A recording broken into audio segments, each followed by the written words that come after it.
Bismillahirrahmanirrahim. Assalamualaikum warahmatullahi wabarakatuh.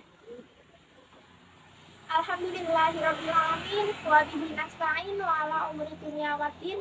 Wassalatu wassalamu ala asrofil anbiya wal imamil mursalin sayyidina wa maulana Muhammadin wa ala alihi wa ashabihi ajma'in. Amma ba'd.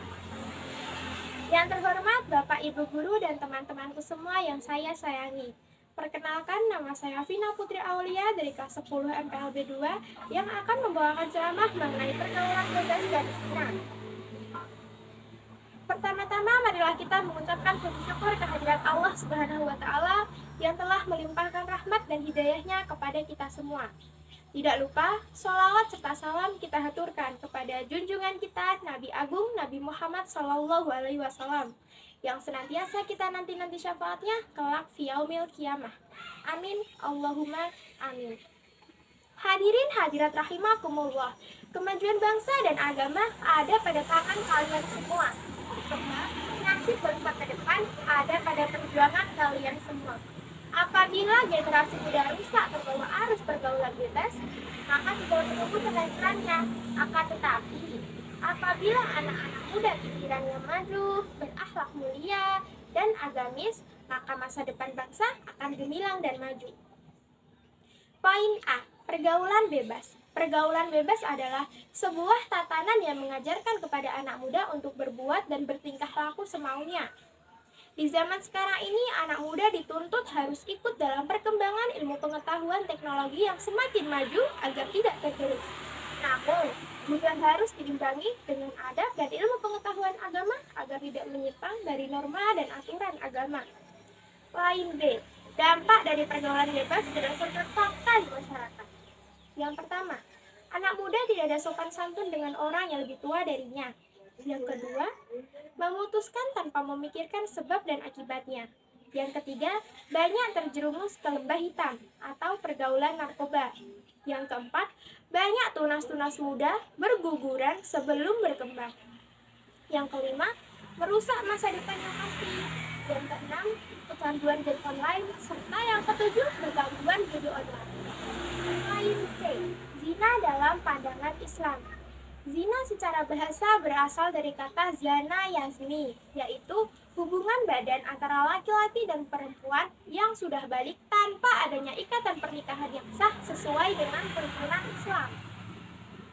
Zina adalah aktivitas antara laki-laki dan perempuan yang menimbulkan rasa senang serta belum menikah saat dilakukan.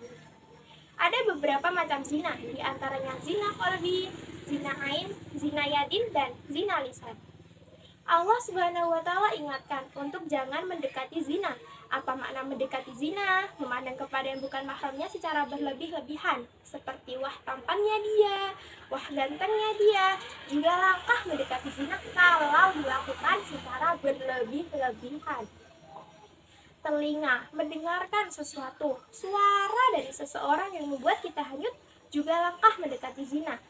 Lisan yang kemudian berucapkan kepada yang bukan mahramnya, I love you, aku sayang kamu, aku rindu kamu, dan sebagainya adalah langkah mendekati zina kalau dilakukan secara berlebih-lebihan. Tangan yang kemudian menyentuh kepada yang bukan mahramnya atau bahkan melakukan yang lebih jauh daripada itu juga langkah mendekati zina.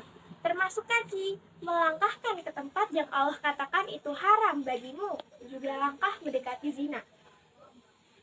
Dan ujung dari seluruh perbuatan zina itu adalah zina pada kemaluan, dan itu adalah zina yang sesungguhnya. Kenapa kita nggak merasa berterima kasih harusnya sama Allah? Allah pengen kita selamat, maka kata Allah jangan dekati zina karena bahaya buat kamu. Tapi kita ngeyel sama Allah, saya pengen pacaran ya Allah karena aku suka sama dia, aku takut dia jadi milik orang lain, aku pengen milikin dia ya Allah. Begitu dimiliki, kemudian sakit hati, apa yang kemudian Allah sampaikan? Qul ya ibadiyalladzina asrafu ala anfusihim la taqnatu min rahmatillah. Wahai hamba-hambaku yang sudah kuperingatkan, kamu jangan lakukan itu. Mengapa kamu tetap melakukan itu? Tapi apa kata Allah? La taqnatu min rahmatillah. Udah ya, sekarang jangan berputus asa dari rahmatku. Sini balik kepadaku. Udah diajak gitu, kita masih ngeyel lagi sama Allah. Dalam sebuah hadis diriwayatkan bahwa Rasulullah Shallallahu Alaihi Wasallam bersabda, melarang berduaan laki-laki dan perempuan yang bukan mahramnya. Begini bunyinya: La yakhluwanna rajulun bi imra'atin illa kana thalithahuma syaitan. Tidaklah seorang laki-laki berkhawat dengan seorang wanita, melainkan yang ketiga dari mereka adalah syaitan. Hadis riwayat At-Tirmidzi. Pasti kalian sudah tidak asing bukan dengan hadis tersebut? Oleh karena itu, agama melarang mendekati zina. Bahkan dalam Al-Quran, Allah dengan tegas berfirman, Wala taqrabuz zina innahu kana fahisyatan wa sa'a sabila. Yang artinya, dan janganlah kamu mendekati zina, sesungguhnya zina itu adalah suatu perbuatan yang keji dan jalan yang buruk. Quran Surah Al-Isra ayat 32.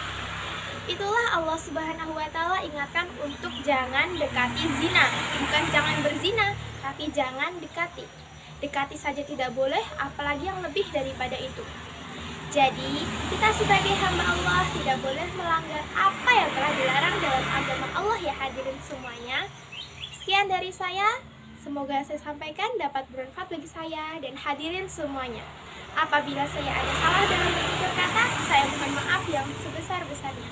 Akhirul kalam, wabillahi taufiq wal hidayah. Wassalamualaikum warahmatullahi wabarakatuh.